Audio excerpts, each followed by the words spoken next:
మన మధ్యలో మరి దైవ సేవకులు వెంకటేష్ అన్న ఉన్నారు. మరి అన్నగారు వచ్చి మనకు వాక్య పరిచయం చేస్తారు. ప్రియమైన సహోదర సహోదరులారా, ప్రార్థించి నిరీక్షించినట్లుగా మన ప్రియులు సుధాకర్ గారి కుటుంబంలో సోనా అలాగే సోని దంపతులకు ప్రభు అనుగ్రహించిన కుమార్తె అరవిందకు ఆర్వి అరవింద ప్రభు అనుగ్రహించిన నూతన సంవత్సరాన్ని బట్టి ప్రభువుకు స్తుతులు చెల్లించాలని కూడుకొని ఉండగా మనం ప్రభువును స్తుతిద్దాం. ఆ చిన్న బిడ్డ 5 సంవత్సరాలు పూర్తయ్యాయి గనుక ప్రభు ఒక్కొక్క సంవత్సరాన్ని నూతన దయా కిరీటంగా ఇస్తుండగా ప్రభువుకు స్తోత్రములు. అలాగే చిన్న బిడ్డ లియో గురించి కూడా మనం ప్రార్థన చేద్దాం. రేపు మర్నాడు తాటిపర్తి వారి పాళెంలో మీటింగ్స్ ఉండగా ఆ సందర్భంగా ప్రియులు ప్రేమతో ఆహ్వానించారు గనుక మీ మధ్య ఉండడానికి ప్రభువు నాకు అనుగ్రహించిన ఈ మంచి సమయాన్ని బట్టి ప్రభువుకు స్తోత్రములు. ఆహ్వానించిన ప్రియులు పెద్దలు సుధాకర్ గారు వారి కుటుంబానికి కూడా కృతజ్ఞతలు తెలియజేస్తున్నాను. మరి చుట్టుప్రక్కల ప్రాంతం నుండి వచ్చిన పెద్దలు పరిచర్య చేసేవారు ఉన్నారు. వారికి కూడా ప్రభు నామమున ప్రేమ వందనాలు తెలియజేస్తున్నాము. ఈ రాత్రి దైవ వాక్యాన్ని మనము యోహాను సువార్తలో నుండి కొన్ని మాటలు మనం చదువుకుందాం. మనకు తెలిసిన వచనాలే కొద్దిసేపు దైవ వాక్యాన్ని మనం విందాం. యోహాను సువార్త 3వ అధ్యాయం. యూదుల అధికారి అయిన నికోదేము అను పరిసయ్యుడు ఒకడు ఉండెను. యోహాను సువార్త క్రొత్త నిబంధన 3వ అధ్యాయం. అతడు రాత్రి యందు ఆయన యొద్దకు వచ్చి, బోధకుడా, నీవు దేవుని యొద్ద నుండి వచ్చిన బోధకుడవని మేము ఎరుగుదుము. దేవుడు అతనికి తోడయ్యుంటేనే గాని నీవు చేయుచున్న సూచక క్రియలను ఎవడునూ చేయలేడని ఆయనతో చెప్పాను. అందుకు యేసు అతనితో, ఒకడు క్రొత్తగా జన్మించితేనే కానీ అతడు దేవుని రాజ్యమును చూడలేడని నీతో నిశ్చయముగా చెప్పుచున్నాను అనెను. అందుకు నికోదేము, ముసలివాడైన మనుషుడు ఎలాగూ జన్మింపగలడు? రెండవ మారు తల్లి గర్భమందు ప్రవేశించి జన్మింపగలడా అని ఆయన్ను అడుగగా యేసు ఇట్లనెను, ఒకడు నీటి మూలముగాను ఆత్మ మూలముగాను జన్మించితేనే కానీ దేవుని రాజ్యములో ప్రవేశింపలేడని నీతో నిశ్చయముగా చెప్పుచున్నాను. శరీర మూలముగా జన్మించినది శరీరమును, ఆత్మ మూలముగా జన్మించినది ఆత్మయునై ఉన్నది. మీరు క్రొత్తగా జన్మింపవలెను అని నేను నీతో చెప్పినందుకు ఆశ్చర్యపడవద్దు. గాలి తనకిష్టమైన చోటను విసరును, నువ్వు దాని శబ్దము విందువే గాని అది ఎక్కడ నుండి వచ్చునో ఎక్కడికి పోవునో నీకు తెలియదు. ఆత్మ మూలముగా జన్మించిన ప్రతివాడును అలాగే ఉన్నాడు అనెను. అందుకు నికోదేము, ఈ సంగతులు ఎలాగూ సాధ్యములని ఆయన అడగగా యేసు ఇట్లనెను, నీవు ఇశ్రాయేలు బోధకుడవై ఉండి వీటిని ఎరుగవా? మేము ఎరిగిన సంగతియే చెప్పుచున్నాము, చూచిన దానికే సాక్ష్యమిచ్చుచున్నాము. మా సాక్ష్యము మీరు అంగీకరింపరని నీతో నిశ్చయముగా చెప్పుచున్నాను. అలాగే ఇదే యోహాను రాసిన పత్రిక మొదటి పత్రికలో నుండి కూడా ఒక మాట మనం చదువుకుందామండి. యోహాను రాసిన మొదటి పత్రిక 2వ అధ్యాయం 29వ వచనము. ఆయన నీతిమంతుడని మీరు ఎరిగి ఉన్న ఎడల నీతిని జరిగించు ప్రతివాడును ఆయన మూలముగా పుట్టి ఉన్నాడని ఎరుగుదుము. చిన్న ప్రార్థన చేసుకొని మనము దైవ వాక్యాన్ని విందామండి. మహోన్నతుడా, మహిమగల దేవ, స్తోత్రములు. మా ప్రియులు సుధాకర్ గారు, అలాగే సతీమణి, వారికి అనుగ్రహించిన కుమారుడు కుమార్తె, వారితో పాటు అవును ప్రభా, మరి నాన్న సోను, అలాగే సోని, వారి కుటుంబాలను బట్టి కూడా మిమ్మల్ని స్తుతిస్తున్నాము. దంపతులను ప్రేమించి అనుగ్రహించిన అరవిందకు మీరు ఒక సంవత్సరాన్ని ఈవిగా, బహుమానంగా, దయగా మీరు అనుగ్రహించారు. అవును ప్రభా, గత సంవత్సరం అంతా మీరు కాచి కాపాడారు. ప్రతివిధ గండము నుండి, అపాయము నుండి తప్పించారు. అందుకు మేము కృతజ్ఞతాస్తుతులు చెల్లిస్తున్నాం. చిన్నబిడ్డ లియోను కూడా దీవించండి. అవును ప్రభా, కుటుంబాన్ని వర్ధిల్ల చేయండి. ఈ రాత్రి మేము చదువుకున్న లేఖనాలు మా వినికిడిలో దీవించమని, కుటుంబానికేమి మాకేమి చేరి వచ్చిన ప్రతి ఒక్కరికి ప్రయోజనం అందించమని యేసుక్రీస్తు ప్రభు అతి శ్రేష్టమైన ఘనమైన నామములో ప్రార్థన చేసి అడిగి వేడుచున్నాము తండ్రి, ఆమేన్. ప్రియులారా, యోహాను సువార్త కానీ, యోహాను పత్రికలు కానీ, ప్రకటన గ్రంథాన్ని ఒకే వ్యక్తి రాశాడు. అతడు అపోస్తులుడైనటువంటి యోహాను. యేసు ప్రేమించిన శిష్యుడు, లేదా యేసు రొమ్మున ఆనుకొని ఉన్న శిష్యుడు అని అతనికి పేరు. అతడు చాలా వృద్ధాప్యంలో ఉన్నాడు. ప్రాచీన ఎఫెసు ప్రాంతంలో నివసిస్తూ కొన్ని కుటుంబాలని కలుసుకుంటూ పరిచర్య చేస్తూ వారికి పత్రికను రాశాడు. చాలామంది పరిశుద్ధ గ్రంథములో చాలామంది దైవవాక్యాన్ని రాశారు, గ్రంథాలు రాశారు. కానీ వారందరూ దేవుని గురించి రాశారు. యోహానైతే దేవుడు ఏమై ఉన్నాడో రాశాడు. దేవుని గురించి రాసిన వారు చాలామంది ఉన్నారు బైబిల్ గ్రంథములో, కానీ దేవుడు ఏమై ఉన్నాడో రాశాడు. ఆయన వెలుగై ఉన్నాడు అని రాశాడు. దేవుడు ప్రేమై ఉన్నాడు అని రాశాడు. దేవుడు జీవమై ఉన్నాడు అని రాశాడు. God is love, God is light, God is life అని రాసినవాడు యోహాన్. ప్రియులారా, అసలు దేవుడు ఏమై ఉన్నాడు? ఆయన వెలుగై ఉన్నాడు. ఆయనలో చీకటి ఎంత మాత్రము లేదు. దేవుడు ఏమై ఉన్నాడు? ఆయన జీవమై ఉన్నాడు. ఆ జీవము ప్రత్యక్షమైంది అని తన పత్రికలో మొదలుపెట్టాడు. దేవుడు ఏమై ఉన్నాడు? ఈ రాత్రి ఆలోచన చేయండి. అయితే ఇక్కడ గమనించినట్లయితే మనం చదువుకున్న లేఖన భాగాల్లో యోహాను సువార్త 3వ అధ్యాయంలో మనం గమనించాం కదా. ఆ 3వ అధ్యాయమే కాదు కానీ యోహాను సువార్తల్లో క్రొత్తగా జన్మించటను గురించి రాశాడు. క్రొత్త జన్మ ఎలా పొందాలో సువార్తలో చెప్పాడు. జన్మించిన వారు ఎలా జీవించాలో వారి అనుభవాలు ఏంటో పత్రికలో రాశాడు. క్రొత్తగా జన్మించటను గూర్చి సువార్తలో రాశాడు. క్రొత్తగా జన్మించిన వారు ఎలా జీవించాలో వారి అనుభవాలు ఏంటో పత్రికలో రాశాడు. ప్రియులారా, ఇక్కడ గమనించినట్లయితే చూడండి, 3వ అధ్యాయం ప్రారంభంలో ఒక రాత్రి వేళ నికోదేము అనే ఒక వ్యక్తి ప్రభువైన యేసుక్రీస్తు వద్దకు వచ్చి ఆయన ఒక ప్రశ్న వేశాడు. ఏంటి ఆ ప్రశ్న? నిత్య జీవమునకు వారసుడగుటకు నేనేం చేయాలి? నిత్య జీవాన్ని ఎలా సంపాదించుకోవాలి? నిత్య జీవానికి నేను ఎలా వారసుడిని కావాలి అనే ఒక ప్రశ్న వేస్తే దానికి యేసుక్రీస్తు ప్రభు జవాబుగా ఆయన కొన్ని విషయాలు చెప్పాడు. ఎవరైనా ఈయన పేరు చెప్పబడింది, ఈయన నికోదేము.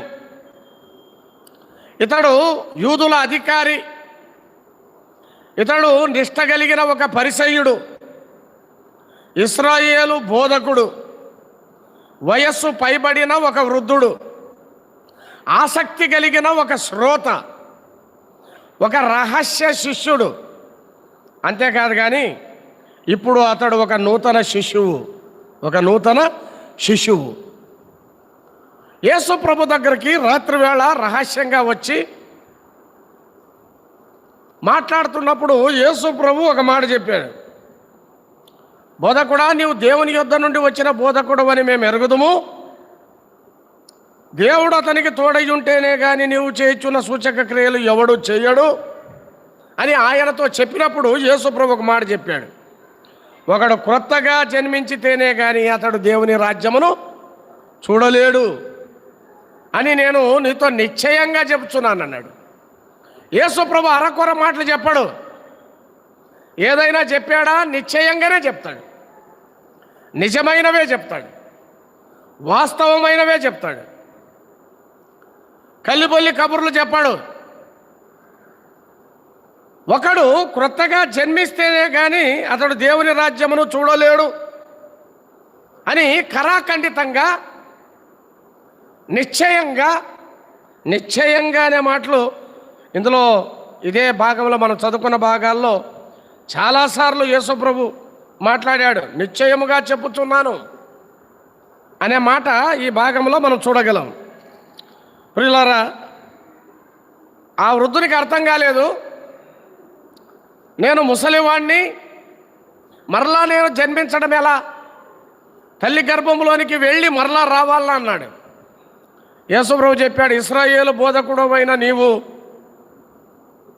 ఈ సంగతి నీకు అర్థం కాలేదా? క్రొత్తగా జన్మించడం అంటే భౌతికంగా జన్మించడం కాదు, ఆత్మీయంగా జన్మించాలి అని ఒక విషయం చెప్పాడు. ప్రియులారా, క్రొత్త జన్మ, నూతన జన్మ, పునర్జన్మ, దాన్నే క్రైస్తవ పరిభాషలో రక్షణ పొందడం అంటారు, పాప క్షమాపణ పొందడం అంటారు, మారు మనసు పొందడం అంటారు, మనస్సు మార్చుకొని బ్రతకడం అంటారు, పాపాలను ఒప్పుకొని జీవించడం అంటారు. దానికి క్రైస్తవ పరిభాషలో చాలా విషయాలు ఉన్నాయి. కనుక ఒకడు క్రొత్తగా జన్మించడం అంటే అతనికి అర్థం కాలేదు. ముసలివాడినైనా నేను మరలా తల్లి గర్భంలోనికి వెళ్ళి రావాలా అంటే కాదు. అందుకే యేసు ప్రభు కొన్ని విషయాలు అతనితో మాట్లాడవలసి వచ్చింది. చూడండి, 5వ వచనములో, ఒకడు నీటి మూలముగాను ఆత్మ మూలముగాను జన్మిస్తేనే కానీ దేవుని రాజ్యములో ప్రవేశింపలేడు అని చెప్పాడు. ఒకడు నీటి మూలముగా ఆత్మ మూలముగా జన్మించాలి. నీరు అవసరమే, దేవుని ఆత్మ అవసరమే. ఒక రకంగా నీరు దేవుని వాక్యం, ఆత్మ దేవుని పరిశుద్ధాత్ముడు. దేవుని వాక్యము ప్రకటించబడుతుండగా, పాపమును గూర్చి నీతిని గూర్చి ఒప్పించబడుతుండగా, దేవుని ఆత్మ ద్వారా ఒప్పించబడి పొడవబడి పశ్చాత్తాపడితే నీ పాపాల విషయమై నువ్వు ఒక క్రొత్తగా జన్మించిన శిశువు అవుతావు, నూతన జన్మ అనుభవంలోనికి వస్తావు. ప్రియులారా, ఒక శిశువు సాధారణంగా జన్మించాలంటే ఆ తల్లి గర్భంలో నీరు ఉండాలి, ఉమినీరు అంటారు కదా. ఆ నీరు లేకపోతే ప్రసవం అనేది అసాధ్యమవుతుంది, చాలా కష్టతరం అవుతుంది. అలాగే ఆత్మ సంబంధంగా ఒకడు క్రొత్తగా జన్మించాలంటే, దైవరాజ్యానికి వారసుడు కావాలంటే, నిత్య జీవాన్ని పొందాలంటే దేవుని వాక్యం అనే నీరు అవసరం. అందుకే పలు స్థలాల్లో ఆ దేవుని వాక్యాన్ని ప్రకటించబడుతుండగా, దేవుని వాక్యము నీతో మాట్లాడుతుండగా, పాపాన్ని గురించి నీతిని గురించి పరిశుద్ధాత్ముడు ఒప్పిస్తూ ఉండగా అలా నూతన జన్మ అనేది కలుగుతుంది. ఎందుకంటే తల్లిదండ్రులు ఇద్దరు ఒక జన్మకు, భౌతికమైన ఒక శిశువు జన్మకు కారణమైతే, క్రొత్త జన్మకు ఇద్దరు అవసరం, దేవుని వాక్యము, దేవుని ఆత్మ. ప్రియులారా, ఈ రాత్రి ఆలోచన చేయండి. దేవుని వాక్యము ప్రకటించబడుతుండగా, పరిశుద్ధాత్ముడు నీలో కార్యము జరిగిస్తుండగా, నీవు ఒప్పుకుంటే, నమ్ముకుంటే నూతన జన్మ అనుభవంలోనికి వస్తావు. అంతేగాని తల్లి గర్భములోనికి వెళ్ళి మరలా ఆ పునర్జన్మో మరొక జన్మో నీకు ఉండదు. ఈ రాత్రి ఆలోచన చేయి. ఒక జన్మకు ఇద్దరు అవసరం. అలాగే ఒక తల్లి ఒక శిశువుకు జన్మనివ్వాలంటే ఖచ్చితంగా ఒక రక్తపు బొట్టైనా నేల మీద పడాలి. ఒక రక్తపు బొట్టు నేల మీద పడకుండా ఒక తల్లి శిశువుకు జన్మనివ్వలేదు. ప్రభు అయిన యేసుక్రీస్తు ఈ భూలోకానికి వచ్చినప్పుడు 8వ దినమున దేవాలయములో ఆయనకు సున్నతి చేయించారు. 8వ దినముననే ఆయన దేహం పైన కత్తిపడింది. గెస్సెమనే వనములో ప్రార్థన చేస్తుండగా ఆయన చెమట రక్త బిందువులే కారింది. కలువరి శిలువలో నీ కొరకు ఆయన చేతుల్లో నుండి, పాదాల్లో నుండి, తల్లో నుండి ఆయన రక్తాన్ని ధారపోశాడు, రక్తాన్ని చిందించాడు. రక్తము చిందింపకుండా పాప క్షమాపణ కలగదు. యేసు రక్తం ప్రతి పాపము నుండి మనల్ని కడిగి పవిత్రులుగా చేస్తుందని ఈ యోహానే రాశాడు పత్రికల్లో. ఈ రాత్రి ఆలోచన చేయండి. రక్తము లేకుండా పాపక్షమాపణ లేదు. రక్తము చిందించబడకుండా పాపక్షమాపణ కలుగనేరదు. అందుకే యేసుక్రీస్తు ప్రభు తన పరిశుద్ధమైన రక్తాన్ని, నిర్దోషమైన రక్తాన్ని, గొర్రెపిల్ల వంటి రక్తాన్ని ఆయన నీ కొరకు, నా కొరకు కలువరి శిలువలో కార్చాడు. ఎందుకంటే రక్తము ఒలికించకుండా ఒక తల్లి ఒక శిశువుకు జన్మనివ్వలేదు. అలాగే నీవు నూతన జన్మ అనుభవంలోనికి రావాలంటే ఖచ్చితంగా రక్తము చిందించబడాలి. అది పరమాత్ముని రక్తం, పరిశుద్ధుని రక్తం, నీతిమంతుని రక్తం అయి ఉండాలి. అందుకే దేవాది దేవుడు భూలోకానికి మానవ దారిగా వచ్చి రక్తమాంసాలు ధరించుకొని నీ కొరకు కలువరి శిలువలో ఆయన ప్రాణం పెట్టాడు. ఈ రాత్రి నీకు అర్థమవుతుందా? క్రొత్త జన్మ, నూతన జన్మ పొందాలంటే రక్తము చిందించబడాలి. రక్తం అవసరం అనే మాట మనం చూస్తున్నాం. అంతేకాకుండా చూడండి, క్రింద 9వ వచనములో 7వ వచనం చదువుదాం. మీరు క్రొత్తగా జన్మింపవలెనని నేను మీతో చెప్పినందుకు ఆశ్చర్యపడవద్దు. నేను మీతో చెప్పినందుకు ఆశ్చర్యపడవద్దు. ఎందుకంటే నికోదేముకు ఆశ్చర్యం.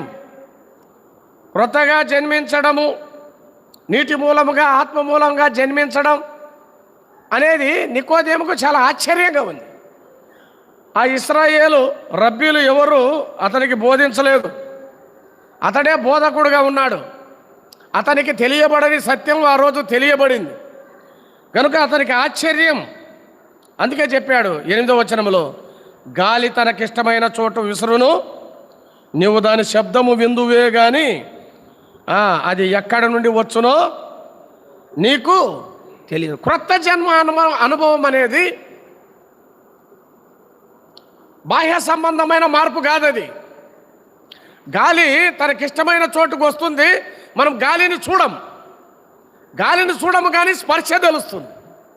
అలాగే క్రొత్తగా యేసుక్రీస్తు ప్రభును నమ్ముకున్న వారి జీవితాలు మారుతాయి. అంటే అర్థమేంటి? ఆత్మ సంబంధంగా మారుతాయి, భౌతిక సంబంధంగా కాదు. ఇదే ముక్కు ఉంటుంది, ఇదే నోరు ఉంటుంది, ఇదే శరీరం ఉంటుంది, అది కాదు. గాలి తనకిష్టమైన చోటుకు వస్తుంది, దాని శబ్దము వింటావు కానీ నువ్వు దాన్ని కళ్ళతో చూడవు. అది మర్మం అని చెప్పాడు. నూతన జన్మ అనుభవం అనేది అది మర్మం. అది హృదయ మార్పు, అది అంతరంగ మార్పు, అది స్వభావములో మార్పు, అది జీవితంలో మార్పు, అది బ్రతుకులో మార్పు, అది ప్రవర్తనలో మార్పు, అది మన నడతలో మార్పు. అంతేగాని బాహ్య సంబంధమైన మార్పు కాదు. ఆ స్పర్శ తెలుస్తుంది. ఇతడు ప్రభువును నమ్ముకున్నాడని నీకు అర్థమవుతుంది. ఇతడు దేవుని కోసం జీవిస్తాడని నీకు అర్థమవుతుంది. ఇతనిలో ఏదో మార్పు ఉంది అనేది నీకు అర్థమవుతుంది కదా. లోకానికి అర్థమవుతుంది, స్నేహితులకు అర్థమవుతుంది, ఇంటి వారికి అర్థమవుతుంది. గాలి తనకిష్టమైన చోట వీస్తుంది, దాని శబ్దం వింటాం కానీ దాన్ని మనము చూడలేము. అలాగే నూతన జన్మ అనుభవం అలాగే ఉంటుంది. కంటికి కనబడేది కాదు, భౌతిక సంబంధమైన మార్పు కాదు, ఏదో వేషధారణ కాదు, వస్త్రాలు మార్చుకోవడమో లేదా నడక మార్చుకోవడమో అవన్నీ కాదు, వేషభాషలు మార్చుకునేది కాదు. ఇది అంతరంగంలో మార్పు, ప్రభు ఇచ్చే మార్పు, జీవితంలో మార్పు అని ప్రభువే చెప్తున్నాడు. నువ్వు ఆశ్చర్యపడవద్దు. వృద్ధుడుగా ఉన్న నీవు ఇప్పుడు పసిబిడ్డలా కాలేవు. కాకపోతే మార్పు నొంది మీరు బిడ్డల వంటి వారైతేనే కానీ, మార్పు నొంది బిడ్డల వంటి బిడ్డలు కావాలని చెప్పలేదు ఆయన. ఏం చెప్పాడు చెప్పండి? మీరు మార్పు నొంది బిడ్డల వంటి వారైతేనే కానీ అన్నాడు. బిడ్డల వంటి వారంటే ఆ చిన్నపిల్లలు కల్మషం లేకుండా నిర్మలంగా పవిత్రంగా ఎలా ఉంటారో మీరు అలా అవుతారు. క్రొత్తగా జన్మించిన శిశువులను పోలిన వారై అని పేతురు రాశాడే, నిర్మలమైన అనే మాటలు.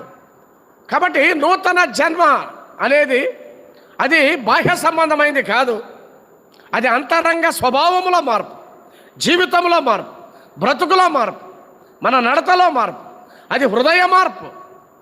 పిల్లరా, కులం మార్చుకోవడం కాదు, మతం మార్చుకోవడం కాదు, భాష మార్చుకోవడం కాదు, వేషం మార్చుకోవడం కాదు. ఈ రాత్రి ఆలోచన చేయండి. యేసుక్రీస్తు ప్రభు నికోదేముతో మాట్లాడుతున్నాడు. అతను ఇశ్రాయేలు బోధకుడు నీవు. ఈ సంగతి నీకు సామాన్యమైన సంగతి నీకు అర్థం కాలేదా? ఈ సరళమైన సంగతి అర్థం కాకపోతే ఇంకా వేరే సంగతులు నీకు ఏం అర్థమవుతాయని చెప్పాడు. ఇంకొంచెం ముందుకెళ్తే చూడండి,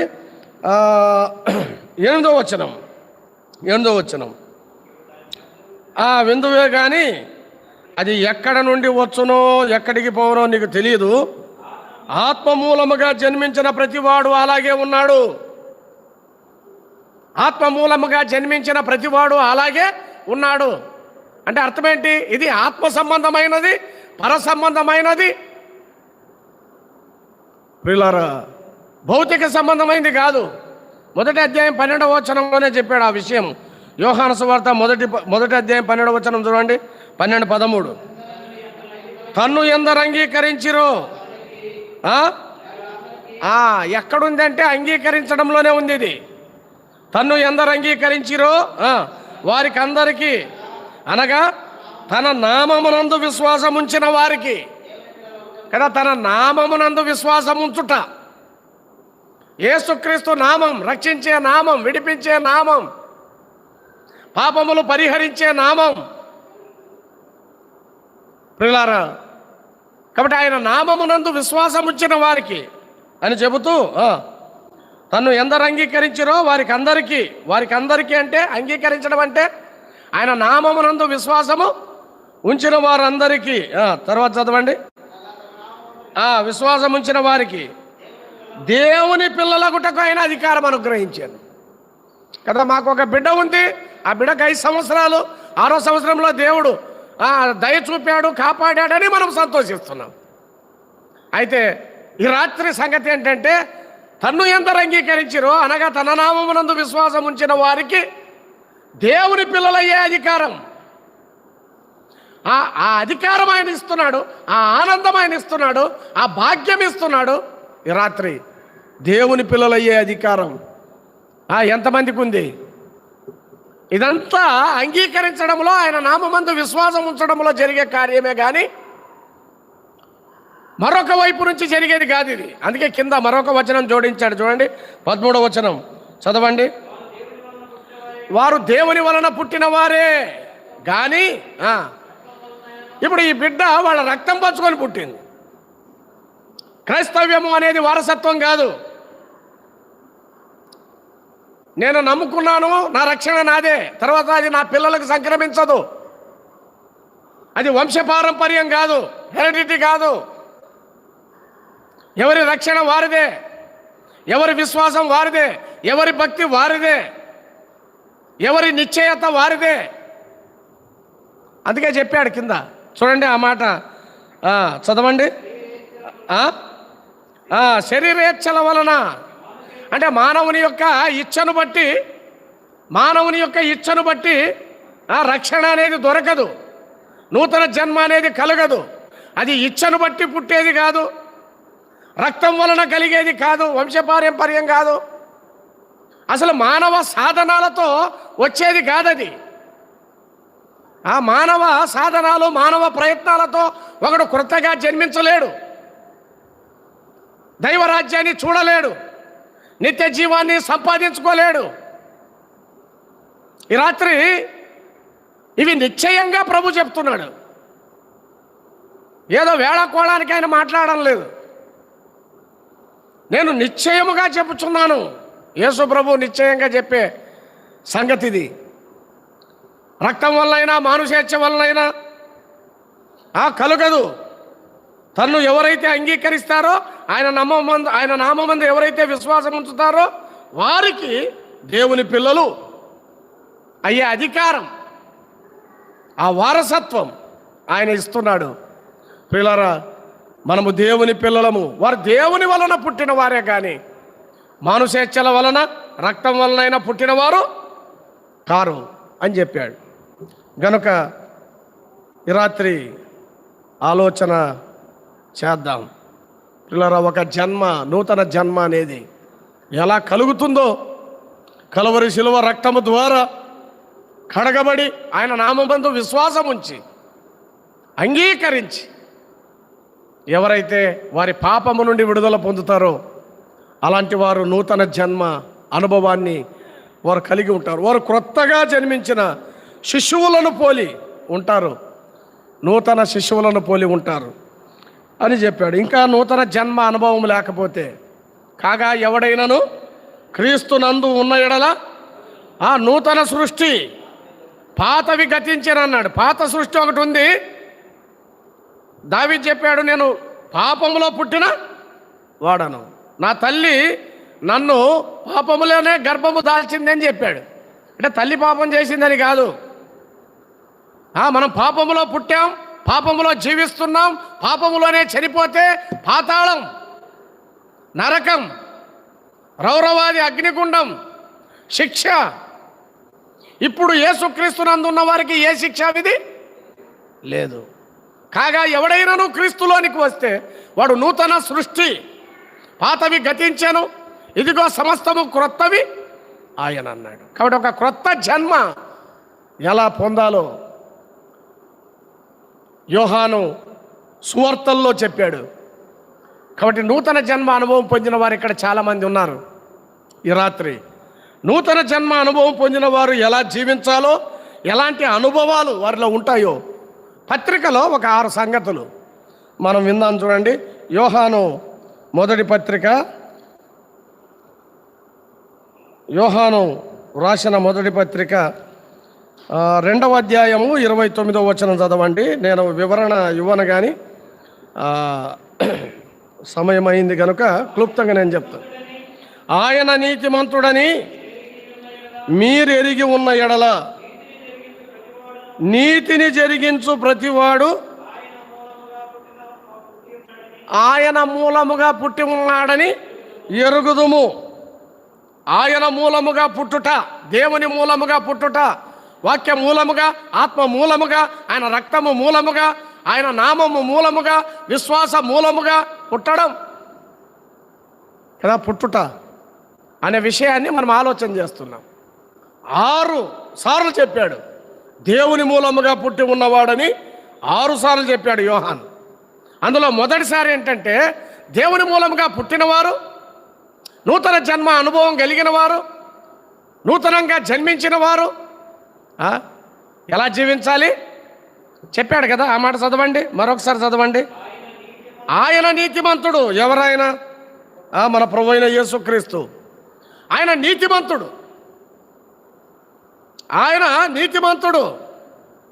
ఆయనలో అవినీతి లేదు, ఆయనలో అన్యాయము లేదు, ఆయనలో అక్రమము లేదు. ఆ నీతిమంతుడైన క్రీస్తు, ఆ నీతిమంతుని జోలికి పోవద్దు అని పిలాతు భార్య చెప్పింది. ఈయన నిజముగా నీతిమంతుడు. శత్రువులే ఒప్పుకున్నారు ప్రభువైన యేసుక్రీస్తు నీతిమంతుడని. కాబట్టి మన తండ్రి నీతిమంతుడు, మనం ఆయన మూలంగా పుట్టాము. ఆయన పిల్లలమైన మనం ఎలా ఉండాలి ఆలోచన చేయండి. అవినీతిలో ఉండొచ్చా? అక్రమంగా జీవించవచ్చా? కాబట్టి దేవుని మూలంగా పుట్టినవాడు నీతిని జరిగిస్తాడు, నీతిగా బ్రతుకుతాడు. అబ్రాహాము దేవుని నమ్మాను, అది అతనికి నీతిగా ఎంచబడేను. ప్రియులారా, తన తర్వాత తన ఇంటి వారు నీతి న్యాయములు జరిగించాలని తన ఇంటి వారికి అబ్రహాము బోధించాడు. ఆదికాండం 18వ అధ్యాయం 19వ వచనంలో మనం చూస్తే తెలుస్తుంది. ప్రియులారా, దేవుని మూలముగా పుట్టినవాడు నీతిని జరిగిస్తాడు, నీతిగా జీవిస్తాడు, న్యాయ ప్రవర్తన కలిగి ఉంటాడు, న్యాయ ప్రవర్తన కలిగి ఉంటాడు. ఎందుకంటే ఆయన నీతిమంతుడు అనే మాట మనం చూస్తున్నాం. ఆయన మనల్ని నీతిమంతులుగా తీర్చాడు ఉచితంగా. మనము నీతిమంతులమయ్యాం.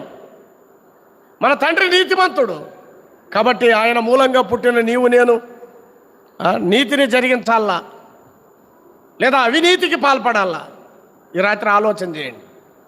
దేవుని పిల్లలమని చెప్పుకునే మనము నీతి న్యాయాలు కలిగి ఆయన మార్గాలను అన్వేషిస్తూ అనుసరిస్తూ ఈ లోకములో మనం జీవించాలి. ఎందుకంటే ఆయన మూలంగా పుట్టిన వారి అనుభవం ఇది. క్రొత్తగా జన్మించిన వారి అనుభవం మొదటి అనుభవం. రెండవది చూద్దాం, చూడండి 3వ అధ్యాయం 9వ వచనం, 3:9 చదవండి. దేవుని మూలముగా పుట్టిన ప్రతి వానిలో ఆయన బీజము నిలుచును గనుక వాడు పాపము చెయ్యడు. వాడు దేవుని మూలముగా పుట్టినవాడు గనుక పాపము చెయ్యజాలడు అని చెప్పాడు. దేవుని మూలంగా పుట్టినవాడు పాపము చెయ్యడు, పాపము చెయ్యజాలడు అని చెబుతూ ఆయన బీజము నిలుచును అన్నాడు కదా. దేవుని మూలంగా పుట్టిన వారిలో ఎవరి బీజం ఉంటుంది? ఎవరి బీజం ఉంటుంది చెప్పండి. రాత్రి ఆలోచన. ఆయన బీజం అంటే ఆయన బీజం అంటే ఆయన నైజం, ఆయన నైజం అంటే ఆయన స్వభావం, ఆయన స్వభావం. ఆయన తన స్వభావానికి విరోధంగా ఏది చేయడు. మరి మనం కూడా ఆయన దైవ స్వభావములో పాలివారం. ఆయన దైవ స్వభావములో మనం పాలివారమయ్యాం. దైవ స్వభావములో పాలివారమైన మనము పాపము చేయగలమా? పాపము చెయ్యడు, పాపము చెయ్య జాలడు. అంటే పాపము లేకుండా ఉంటాడంటే కాదు ప్రియులారా.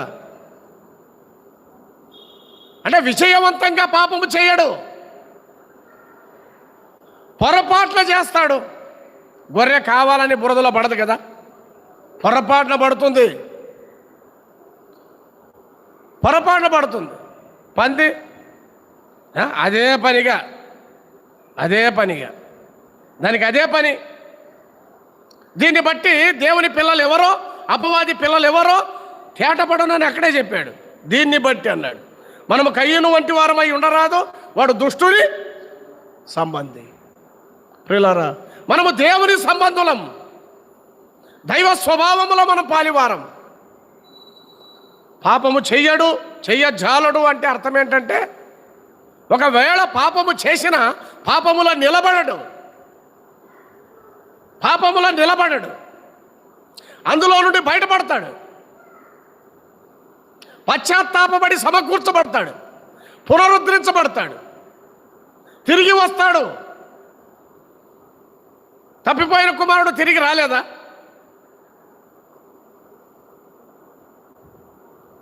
ఆలోచన చేయండి. మోయాబుకి వెళ్ళిన నయోమి తిరిగి రాలేదా? తిరిగి వచ్చిందా? తిరిగి రాలేదా? తిరిగి వచ్చింది. తిరిగి వస్తారు. విజయవంతంగా పాపం చేయరు. ఒకవేళ పాపములో పడినా అందులో నిలిచి ఉండరు. ఎందుకంటే ఆయన బీజం మనలో ఉంటుంది, ఆయన స్వభావం మనలో ఉంటుంది, ఆయన నైజం మనలో ఉంటుంది.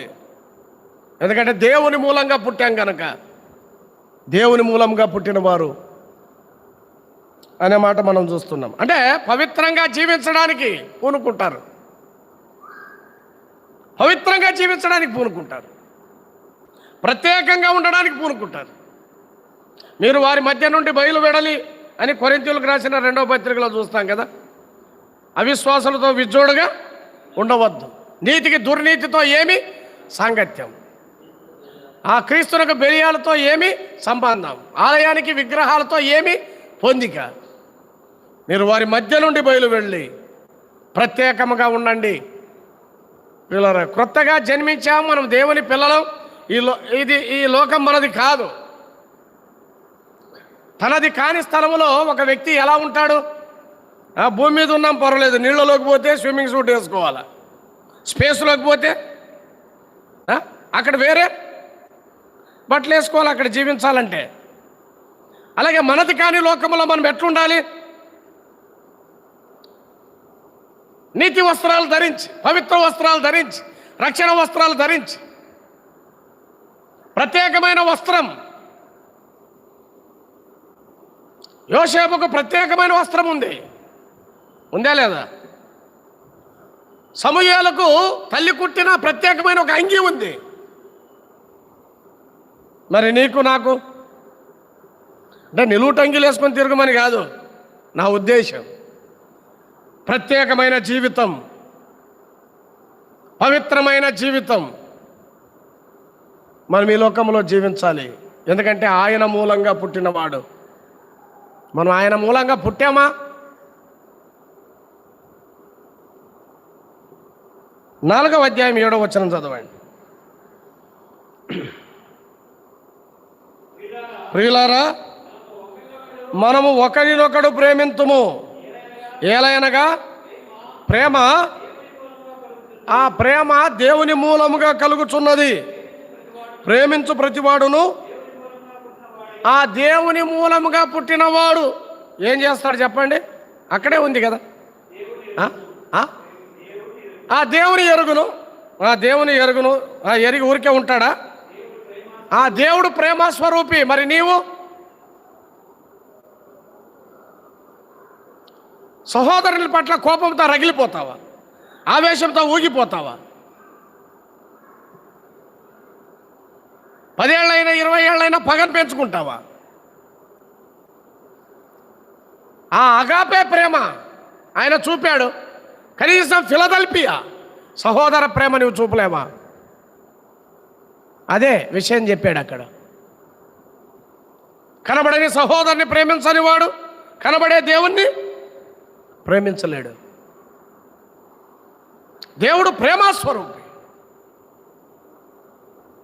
కదా. ప్రేమ దోషములను కప్పును, పగ కలహమును రేపును. ఆ కలహం రేపేవారు దేవుని కుమారులా? సమాధానపరచువారు దేవుని కుమారులు అనబడుదురు. సమాధానపరచువారు దేవుని కుమారులు అనబడుదురు. యేసుప్రభు పర్వత ప్రసంగంలో అది ఒక ముక్క. ప్రియులారా, ఈ రాత్రి ఆలోచన చేయండి. నిజంగా నీవు దేవుని మూలంగా పుడితే నువ్వేం చేస్తావు? ప్రేమ కలిగి ఉంటావు, ప్రేమ చూపుతావు, ప్రేమిస్తావు.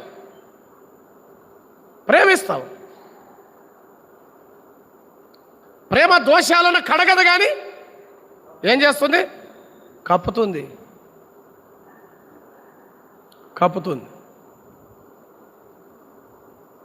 దాచుతుంది, కప్పుతుంది. ఇంకా అక్కడికి వెళ్తే చాలా విషయాలు ఉన్నాయి కానీ మనం దాటిపోదాం. అంటే మన పొరుగు వారిని, మన సహోదరులను మనం ప్రేమించాలి. ఆ ప్రేమే మనము దైవ కుమారులని చెబుతుంది. మదర్ తెరీసా మన దేశాన్ని కానీ, మన దేశంలో ఉండే రోగులను కానీ, వ్యాధిగ్రస్తులను కానీ, కుష్ఠరోగులను కానీ వారి మధ్య ఆమె ఎలా జీవించింది, ఎలా వైద్యం చేసింది, అదంతా దైవ ప్రేమ హృదయంలో ఉండబట్టే కదా. దేవుని ప్రేమించకుండా చేయలేరు. దైవ ప్రేమ ఉన్నప్పుడు మనం ఏదైనా చేస్తాం. మీరు దేవుని మూలంగా పుట్టినవారు, దేవుడు ప్రేమ స్వరూపి గనక మీరు కూడా ఏం చేయాలి? ప్రేమించాలి అని చెప్పాడు. 4వ అధ్యాయం 7వ వచనములో అదే మాట ఉంది కదా. మనము ఒకరినొకడు ప్రియులారా, మనము ఒకరినొకడు ప్రేమింతుము. ఎందుకంటే ప్రేమ దేవుని మూలంగా కలిగే దాంట్లో మొదటిదేంటి? ప్రేమ. దేవుని మూలంగా కలిగే దాంట్లో ప్రేమ మొదటిది. ప్రేమ దేవుని మూలంగా కలుగుతుంది. కాబట్టి ప్రేమించేవారుగా ఉండాలి, పవిత్రంగా జీవించేవారుగా ఉండాలి, పాపంలో నిలిచి ఉండకుండా ప్రత్యేకంగా జీవించేవారిగా ఉండాలి. 4వదిగా 5వ అధ్యాయం 1వ వచనం చదవండి. యేసే క్రీస్తు ఉన్నాడని నమ్ము ప్రతివాడు దేవుని మూలముగా పుట్టి ఉన్నాడు. పుట్టించిన వానిని ప్రేమించు ప్రతివాడు ఆయన మూలముగా పుట్టిన వానిని ప్రేమించును. 2వ వచనం, మనము దేవుని ప్రేమించుచు ఆయన ఆజ్ఞలను నెరవేర్చువారమైతిమా. మనము దేవుని ప్రేమించుచు ఆయన ఆజ్ఞలను నెరవేర్చువారమైతిమా అన్నాడు కదా. దేవుని మూలంగా పుట్టిన వారు ఏం చేస్తారు? యేసే క్రీస్తుని నమ్ముతారు. యేసు వేరు, క్రీస్తు వేరు కాదు. ఆయన ఓడలో పడుకున్నప్పుడు యేసు, సముద్రాన్ని గద్దించినప్పుడు క్రీస్తు అనే దుర్బోధలు ఆనాడు ఉన్నాయి, ఈనాడు ఉన్నాయి. ఆయన పడుకున్నప్పుడు యేసే, సముద్రాన్ని గద్దించినప్పుడు యేసే, సిలువలో యేసే, తిరిగి లేచినప్పుడు యేసే. కాబట్టి యేసే క్రీస్తు, క్రీస్తే యేసు. దేవుని మూలంగా పుట్టినవాడు దుర్బోధను సహించడు, దేవుని ఆజ్ఞలను పాటిస్తాడు, దేవుని ఆజ్ఞలను నెరవేరుస్తాడు, దేవుని ఆజ్ఞల ప్రకారం జీవిస్తాడు. దేవుని వాక్యాన్ని పఠించడం మాత్రమే కాదు, పాటించడం నేర్చుకుంటాడు. ఎందుకంటే దేవుని మూలంగా పుట్టినవాడు.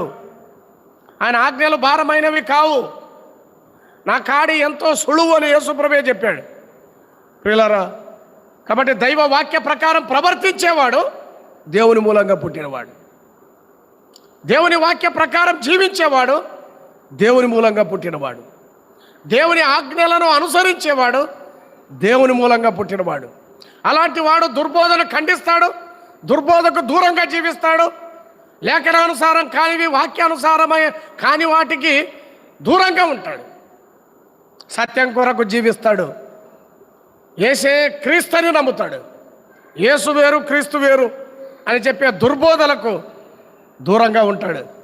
ప్రియులారా, ఈ రాత్రి దేవుని మూలంగా పుట్టినవాడు వాక్యానుసారంగా జీవిస్తాడు, ఆజ్ఞల ప్రకారం ప్రవర్తిస్తాడు, ఆయన ఆజ్ఞలను నెరవేరుస్తాడు. 4వ వచనం చదువుదాం. 5వ అధ్యాయం 4వ వచనం. దేవుని మూలంగా పుట్టినవాడు లోకమును జయించుదురు,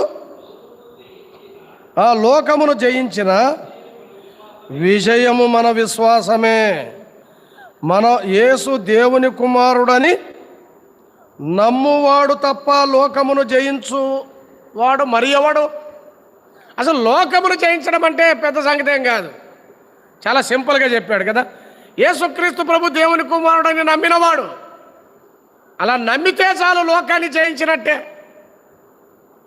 ఎందుకంటే లోకము నమ్మదు, లోకము దుష్టుని యందు పడి ఉన్నది చెప్పాడు అక్కడ. లోకము దుష్టుని యందు పడి ఉన్నది. ఈ రాత్రి ఆలోచన చేయి. దేవుని మూలంగా పుట్టినవాడు ఏం చేస్తాడు? ఆ లోకాన్ని జయిస్తాడు. లోకాన్ని జయిస్తాడంటే దుష్టుని జయిస్తాడు. లోకములో ఉన్నదంతా శరీరాశ, నేత్రాశ, జీవపు డంబం. ఈ లోకపు నటన గతించబోతుంది. ప్రియులారా, దేవుని మూలంగా పుట్టినవాడు లోకాన్ని ప్రేమించడు, లోకాన్ని జురుక్కోడు, లోకాన్ని తలక్రిందులు చేస్తాడు కావాలంటే. ఎలా? విశ్వాసము ద్వారా.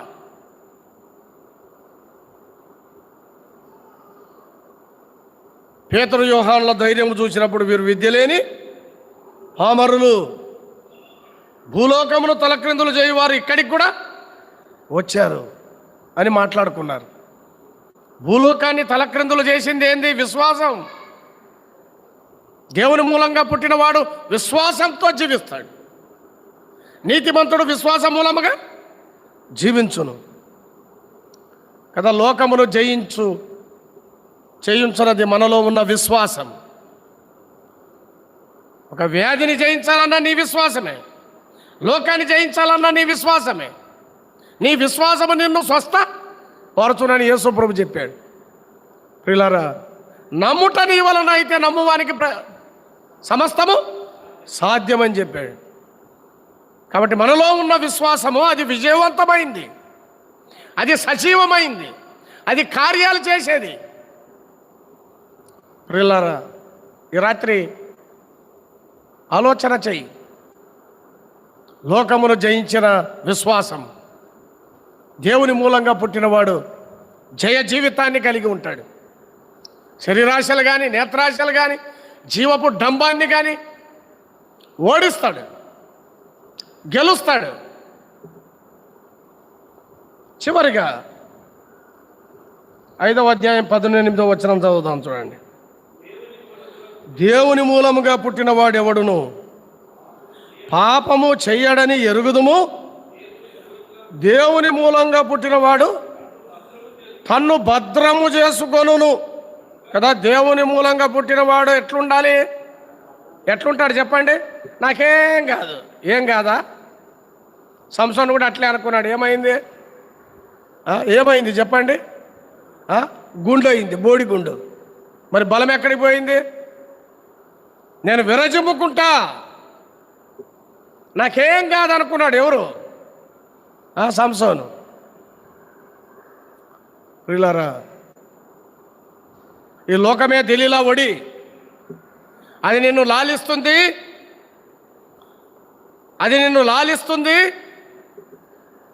ప్రియులారా, అది నిన్ను నాశనం చేస్తుంది.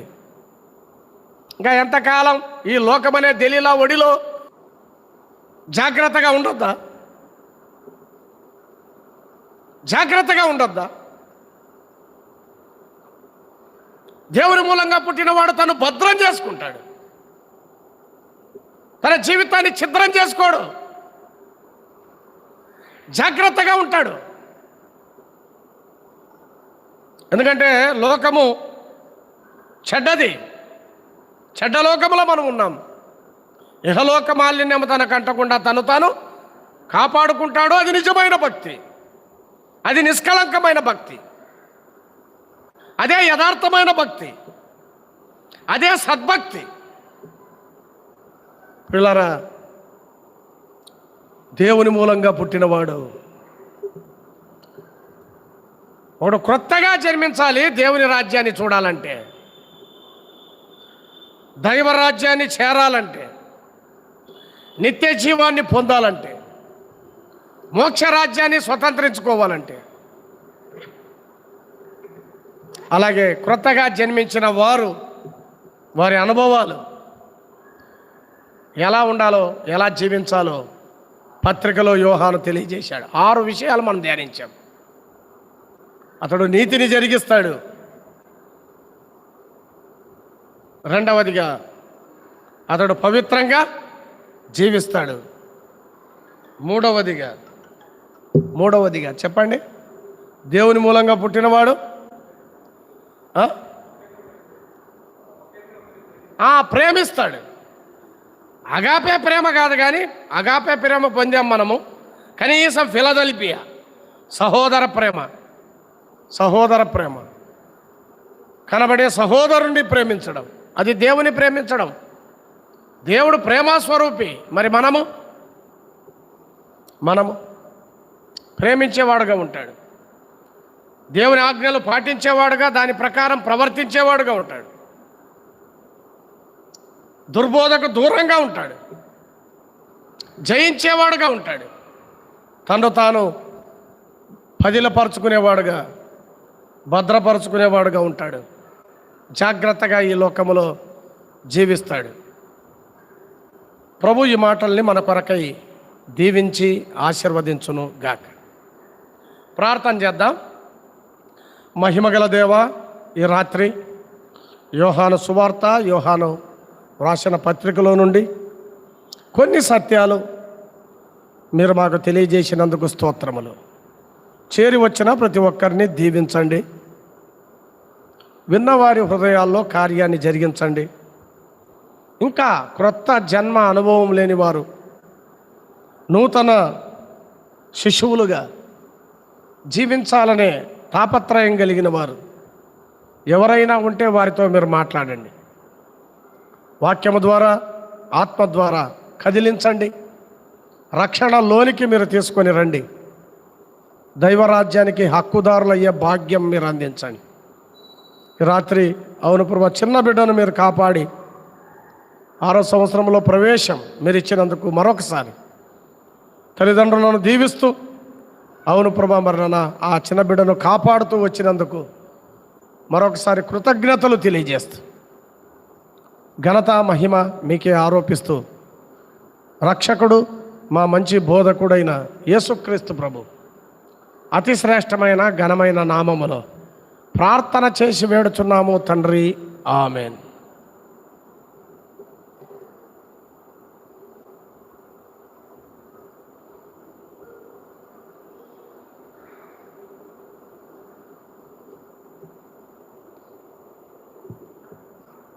దేవుడు చక్కగా తన దాసుని తన చిరసాటును మరుగుపరిచి చేరు వచ్చిన వారి హృదయాలన్నిటినీ ఎరిగి ఏ రకంగా జీవించాలనో కావలసిన శ్రేష్టమైన సంగతులను పరిశుద్ధాత్మ శక్తితో తన దాసుని నింపి స్పష్టంగా అందరికి అర్థమయ్యే రీతిలో మనకు దేవుడు తెలియచేశాడు.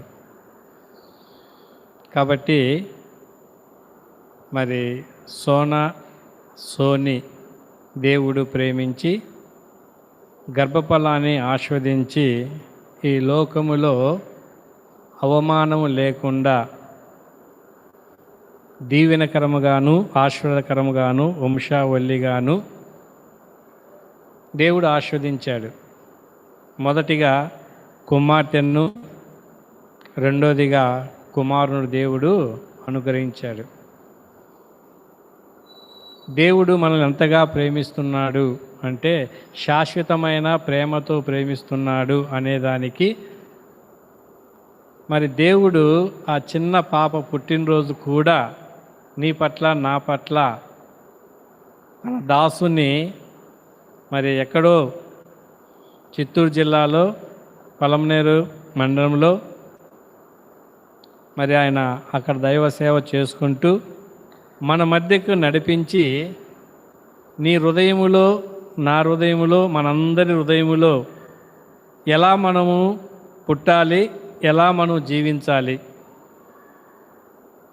లోకములో పుట్టి లోకములోనే పెరిగి లోకములోనే చనిపోతే మన జీవితము శూన్యం. ఈ శరీర సంబంధమైన జీవితము శూన్యం. శరీర సంబంధమైన జీవితము ఆరని అగ్నిలో వేదన,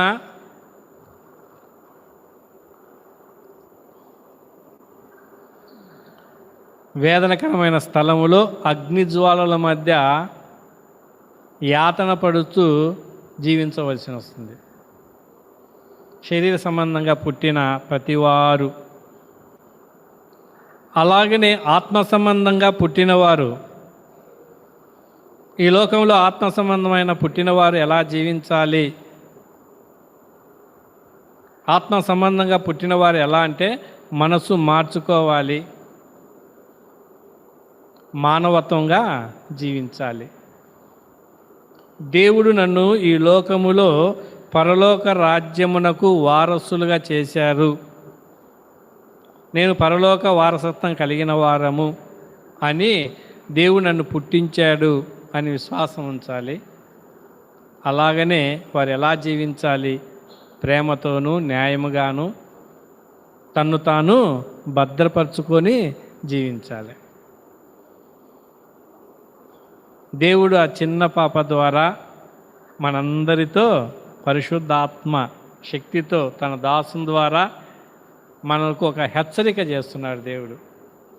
ఆ పాప పుట్టినరోజు, కానీ ఆ పాప పుట్టినరోజులో దైవ శక్తిని, దేవుని స్వభావమును, దేవుని క్రియలను, దేవుని ఏర్పాటును, దేవుని సంకల్పమును, దేవుని యొక్క చిత్తాన్ని భూలోకంలో మనం ఎలా నెరవేర్చాలనో చాలా చక్కగా దేవుడు తెలియచేశారు.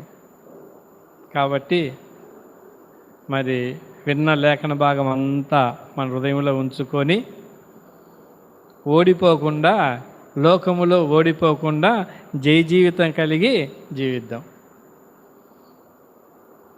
కాబట్టి మరి దేవుని సేవకులు అన్నను మేము ప్రార్థన చేసుకుంటున్నాం. మరి ఎవరిని పిలుచుకోవాలి ఏంటి అని ఆలోచన చేసి ప్రార్థన చేస్తుండగా మరి తాడువర్తి వారి పాలెములో 28, 29, 30 తేదీలలో అక్కడ అన్నకు మీటింగ్స్ ఉన్నాయి. అక్కడ కూడా వర్తమానం అందించడానికి వారు ఆ సంఘం వారు పిలిపించారు. మరి అన్నను అడిగినప్పుడు కాదనుకోకుండా మరి మన మధ్యకు వచ్చి మన సంఘాన్ని, మనతో పాటున్న అనుబంధ సంఘములను, బంధువులను, స్నేహితులను కూడా పిలిపించినప్పుడు అందరూ చేరి వచ్చారు. అందరికీ అన్ని విధాలుగా దేవుడు ఎరిగి మరి చక్కటి బోధ అందించడానికి ఆయన నడిపించినందుకు మరి స్థానిక సంఘం తరపున, కుటుంబం తరపున అన్నకు వందనాలు చెల్లిస్తూ ఉన్నాం. అలాగనే చేరి వచ్చిన ప్రతి ఒక్కరికి పేరు పేరున వందనాలు చెల్లిస్తూ ఉన్నాం. ఇప్పుడు కేక్ కటింగ్ ఉన్నది. మరి అలాగనే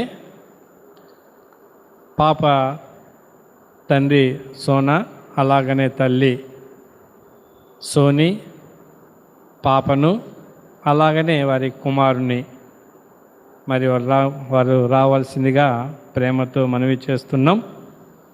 అలాగనే మరి వెంకటేష్ అన్న గారు, మరి చీమకుర్తిలో పనిచేస్తున్న వెంకట్రావు అన్న గారు కూడా మరి రావాలని ప్రేమతో మనవి చేస్తూ ఉన్నాం.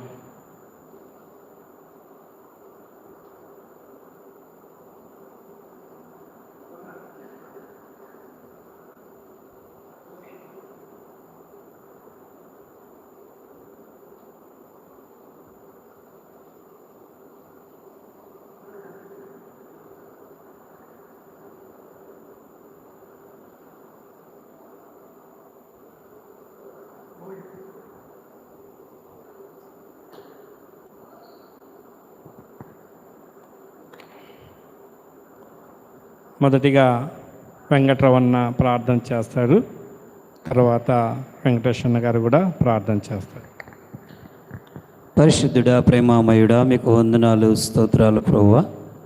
దయగల దయామయ, కృపగలిగిన కరుణామయ, మీకు వేలాది స్తుతులు, స్తోత్రాలు. రీతిగా ప్రభువానైనా మరి తండ్రి, మరి మీ దాసుడు నాయన తండ్రి అయ్యా, వారికి మీరు ఇచ్చినటువంటి నాయన మరి బిడ్డను నాయన తండ్రి, ఇదిగో ఇటు రీతిగా మిమ్మల్ని మహింపరిచి ప్రభువానైనా మీ సన్నిధిలో ఈ యొక్క సంతోష నాయన తండ్రి రోజును జరుపుకొనుటకు చక్కని నాయన మీ యొక్క మాటలతో తండ్రి నాయన మరి మాకు ఇచ్చినటువంటి ఈ యొక్క అమూల్యమైన మరి నాయన తండ్రి ఆత్మ ఆహారమును బట్టి వందనాలు, స్తోత్రాలు తెలియజేస్తూ బిడ్డ జ్ఞానమందును వయసు ఎందును నాయన ఇదిగో మీ దయలో, మనుషుల దయలో వర్ధిలులాగా సహాయము దయచేయమని, సంవత్సరంలో జరుగుచుండగా మీ కార్యములను నూతనపరచమని, ఎదుగుతుండగా ఎముకల్లో శక్తిని, బలాన్ని దయచేయమని, మంచి జ్ఞానముతో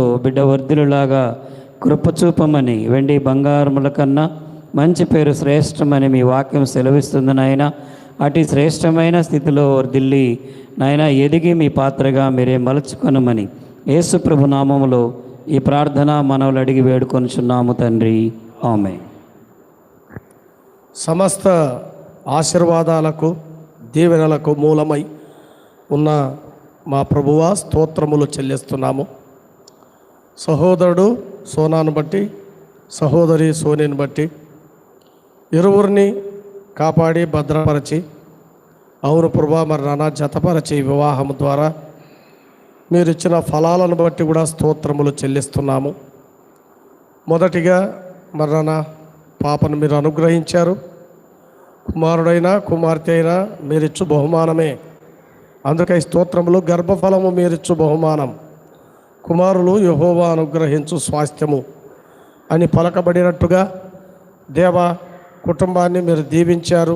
అందుకై స్తోత్రములు. బిడ్డను 5 సంవత్సరాలు మీరు కాచి కాపాడారు. 6వ సంవత్సరములో ప్రవేశాన్ని మీరు అనుగ్రహించారు. క్రొత్త సంవత్సరాన్ని దయా కిరీటంగా మీరు ఉంచారు. కరుణా కటాక్షాలను కిరీటంగా మీరు మలిచారు. దేవా స్తోత్రములు. బిడ్డను దీవించండి. సంవత్సరము తను చక్కగా ఎదిగి, అవును ప్రభా, ఒదిగి మిమ్మను విశ్వసించి రాబోయే రోజుల్లో చక్కగా మీ కొరకు ఒక నమ్మకమైన సాక్షిగా మీరు ఉంచమని, కుటుంబాన్ని దీవించమని, ప్రేమించి ఖర్చు చేసి అనేకులతో వారి ఆనందాన్ని పంచుకోవాలని చేసిన ఈ ప్రయత్నాన్ని ఫలభరితంగా చేయమని రక్షకుడు యేసుక్రీస్తు ప్రభు అతి శ్రేష్టమైన ఘనమైన నామములో ప్రార్థన చేసి వేడుచున్నాము తండ్రి. ఆమేన్.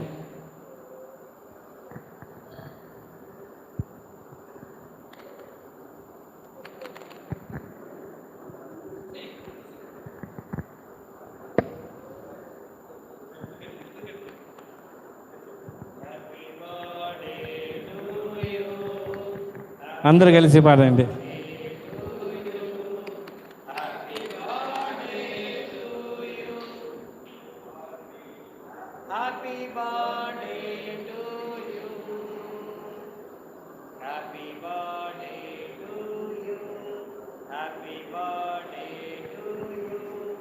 Happy birthday to you, Harvey. Happy birthday to you. May God bless to you. Many long life to you. May God bless to you, Harvey. Many long life to you. Bo, చల్లగా ఉంది. Happy birthday. God bless you.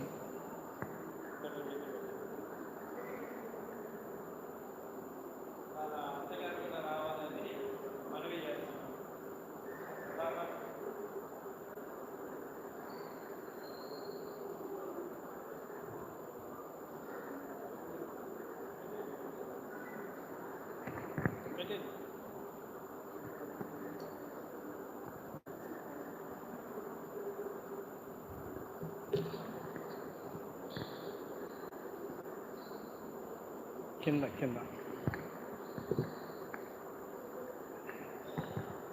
కింది పని చేస్తా. కిందన్నే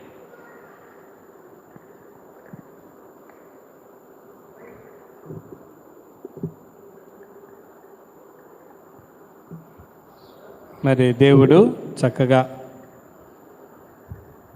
మరి పాప పుట్టినరోజు ఆత్మీయమైన ఆహారాన్ని సమృద్ధిగా వచ్చిన వారందరికీ ఆత్మ సంబంధమైన ఆహారాన్ని చక్కగా వడ్డించారు దేవుడు. అలాగనే శరీర సంబంధమైన ఆహారం కూడా కింద ఏర్పాటు చేయబడి ఉంటున్నది. కాబట్టి ప్రతి ఒక్కరూ మరి భోంచేసి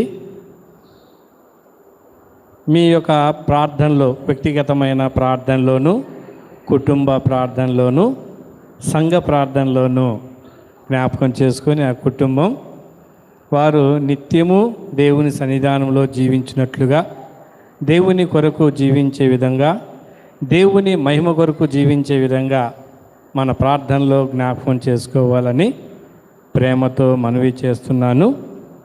మరి కూడిక ముగించబడినది.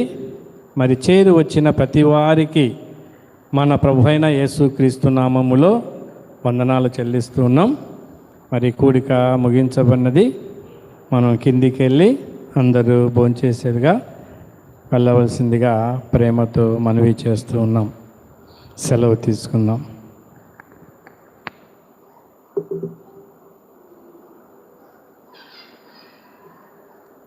ఎవరైనా యేసుక్రీస్తు ప్రభువు నమ్ముకోవాలని ఆసక్తి కలిగిన వారు